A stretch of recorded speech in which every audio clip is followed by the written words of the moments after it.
This show is supported by State Farm. You have insurance for your home, your health, and your car. Why don't you have insurance for your small business? So many small business owners think they don't need or don't even know about small business insurance. Protecting a source of revenue is one thing, but so is protecting all of your hard work and your team members. State Farm agents are all small business owners too, so they know how to help small business owners choose personalized policies that fit their budgets. Like a good neighbor, State Farm is there. Talk to your local agent today.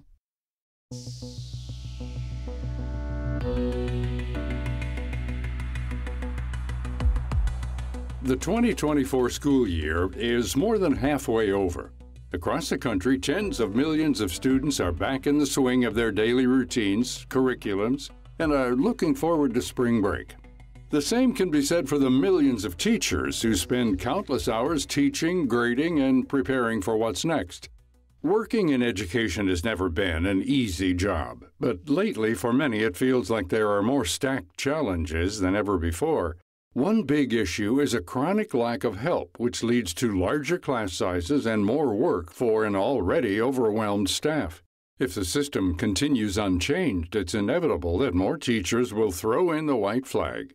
One person who's seeing this frustration firsthand is Becky Pringle, the president of the National Education Association. The NEA is currently the largest labor union and professional employee organization, with more than 3 million members across the country.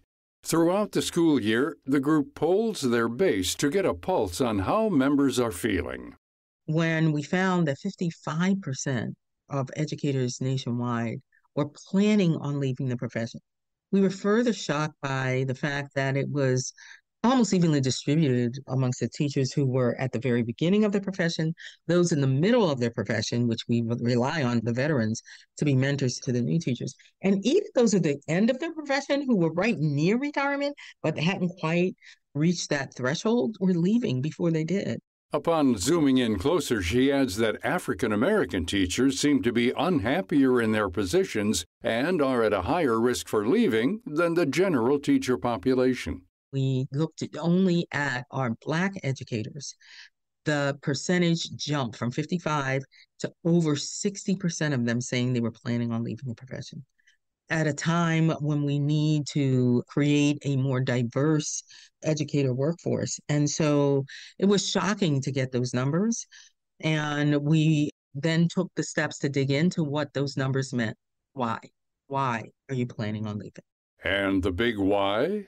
Well, Pringle says there were several different answers, but there was one underlying theme connecting all of these responses: a lack of respect. And I said, okay, well, talk to me about that. What does that look like for you?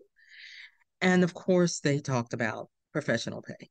They talked about the reality that for forever, honestly, teachers in particular have existed in what we call a wage penalty gap, where other professions, similarly situated professions, those who have the same experience and level of education, teachers make 25% less than they do. And that's not new. That has been going on. As you know, it's a profession predominantly made up of women.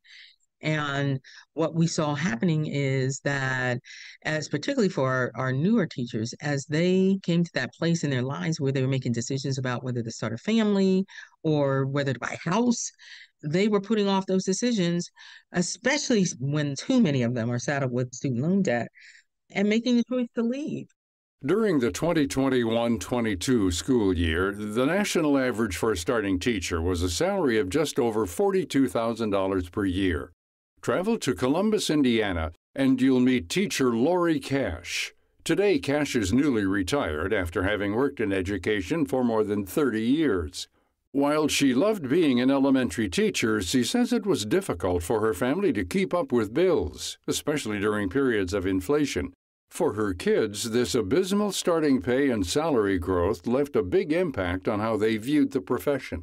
My older two decided they didn't want to be in the teaching field. They saw how hard I worked and how little pay I got. But my youngest daughter, she really loves working with children, but she was just saying, there's nothing I can do that makes any money, Mom. And I told her that if we had single teachers, most of their kids would be on free and reduced lunch because it's hard to make it as a teacher, just a single person on a teaching salary. I was sharing with somebody that I was hoping to get to $50,000 before I retire.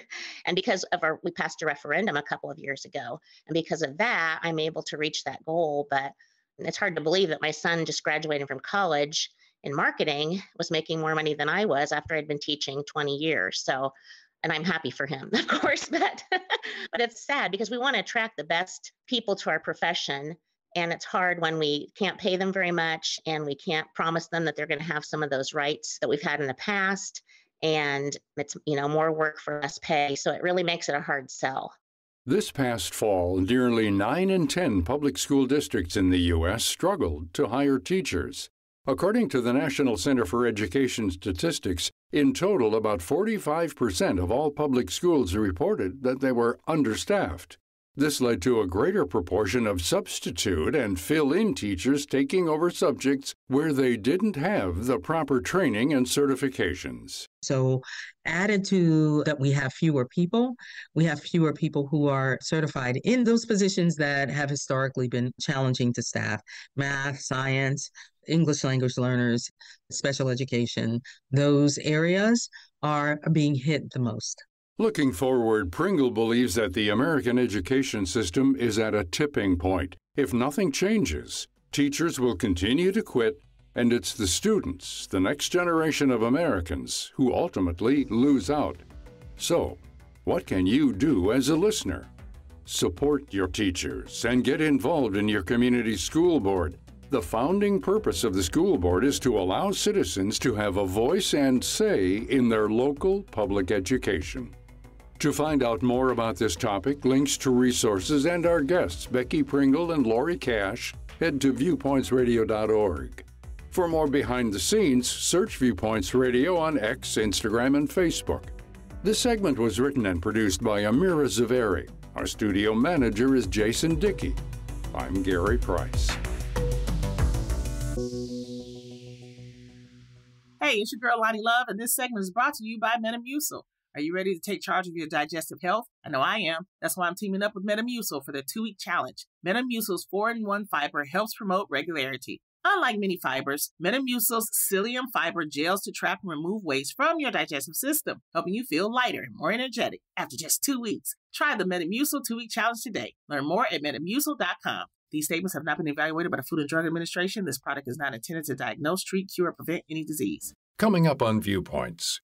So I had a case that lasted over 10 years, and then there were appeals, and it just went on and on and on. This person was part of my life for 10 years. I happen to like her a lot, so it was okay, but yeah, it was awful. We speak with a prominent divorce attorney about the biggest misconceptions, clashes, and more. Then, if trauma doesn't come then, if that kind of injury to us doesn't come during young adulthood and midlife, it will definitely come if we're lucky enough to grow old. Trauma, just another part of life. I'm Marty Peterson. And I'm Gary Price. These stories in depth on your public affairs magazine, Viewpoints.